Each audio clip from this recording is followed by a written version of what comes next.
All right, welcome back to the A to Z challenge. We're all the way up to I.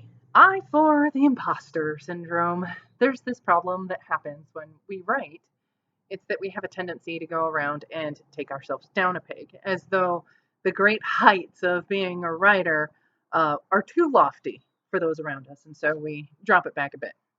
Early on, I felt like so much of an imposter that when I was not yet published, I would often call myself an aspiring writer. I did not aspire to write. I was already writing. I was writing a lot. I was writing my butt off. But I called myself an aspiring writer because I didn't want somebody to call me an imposter. I didn't want somebody to be like, well, you're not a writer unless you're published.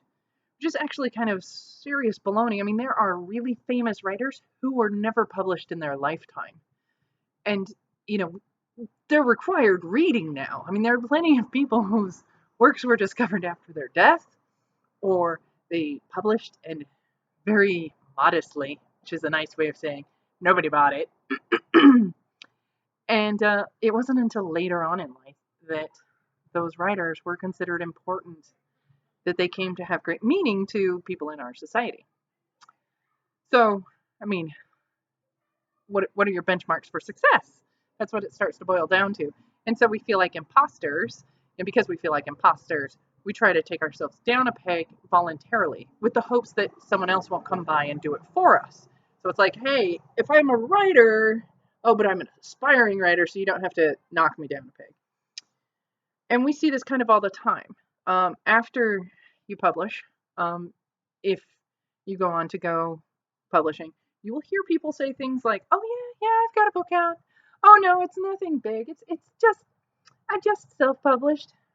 Worst thing to say ever. You just self-published? I mean, self-publishing is hard. You had to come up with the editor, the design, the marketing, when you're going to release. I mean, you did everything. It's not just self-publishing. Man, you ran the gamut. I mean, sure, there are some people who just phone that in and just upload it with a picture of their. There was a guy who took a picture of his foot to prove a point and sold a book, made it a bestseller. Thank you for making it so blatantly obvious for the rest of us who can't get the little banner. But it's not that you just self-published. You self-published. None of the just after it or before it is going to help. You were a writer. You wrote something. Whether it's good or not has nothing to do with whether or not you're a writer. You wrote. You did it. And you published. And I think it's this arbitrary need to have some sort of hurdle that someone else can be like, oh, but she made it over the hurdle. It'd be like if we had some random thing that was like, oh, so and so made it to the Goggle Lakes. Once you make it to the Goggle Lakes, you're a real writer. Then we wouldn't have this problem. But there's no such thing. It's like there's no Olympics for writing.